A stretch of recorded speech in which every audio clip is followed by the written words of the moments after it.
Alright guys, what's going on? So today we're going to be working on this 2017 Audi A7. Previous video I was showing you how I was replacing that door. So that's all complete. Still waiting on that back door. Just all because of that little nick right there, which sucks. And then obviously I need the fender still.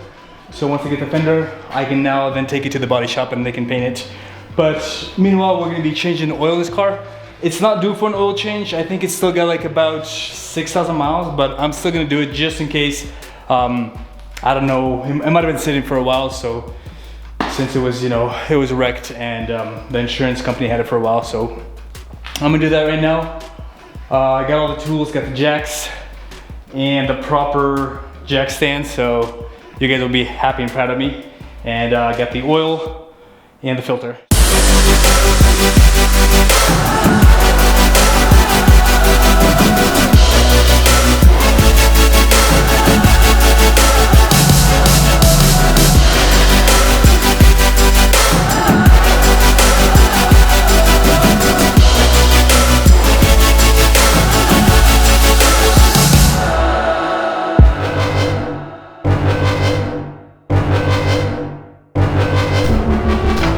Alright guys, so before we get going on the car, I'm gonna do a quick shout out on a YouTube channel that's called Cars for Paul. We actually gave a shout out to this channel about 6 months ago, and this channel is actually very similar to ours. What they do, or actually this gentleman right here, he works on Audis particularly. He just purchased his most recent rebuild, which is an Audi S3, and it looks like he's doing some pretty serious work on it. I believe he's swapping an engine on it.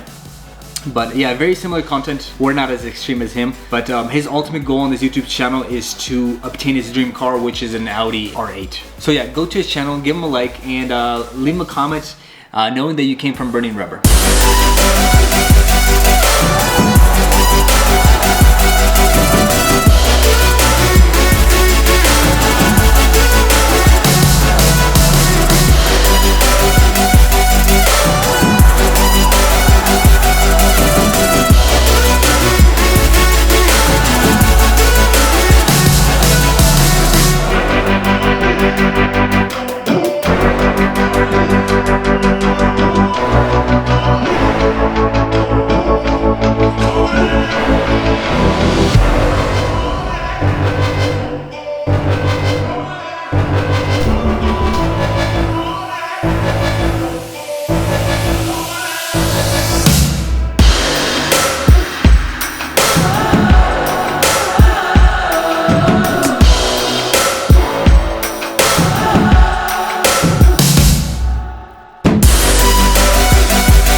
Well boys, out with the old, in with the new.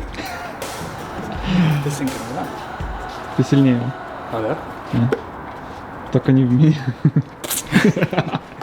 Oh. Well, man, look at that interesting oil filter. It's like a honeycomb over there.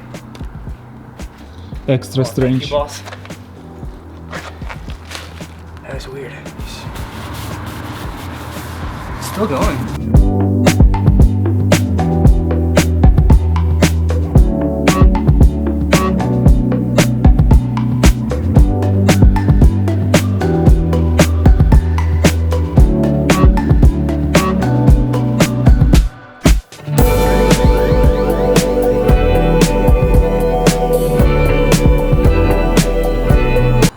Proper tool always comes in handy.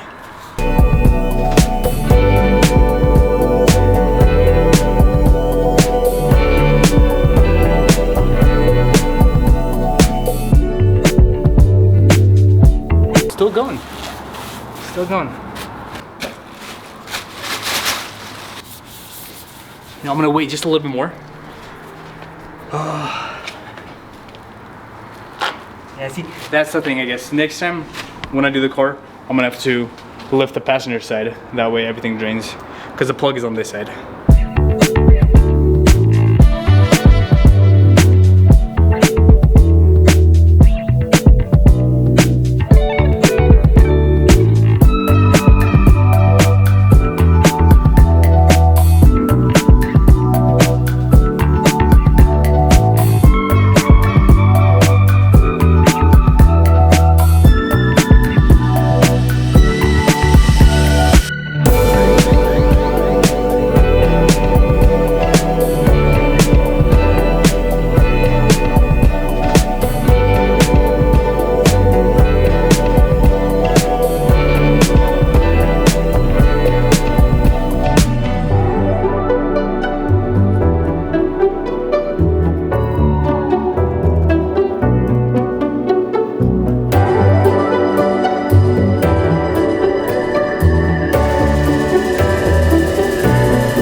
Got the wheel replaced, topped it off. Now we gotta wait in the computer system until it shows us our level, because this car doesn't have a dipstick, which is kind of fortunate. It's convenient and then inconvenient at the same time, because I have to wait until it loads into the system. And what's nice about it, then I don't have to, you know, get myself dirty and all that stuff, but kind of pluses and minuses. But yeah, so there it is.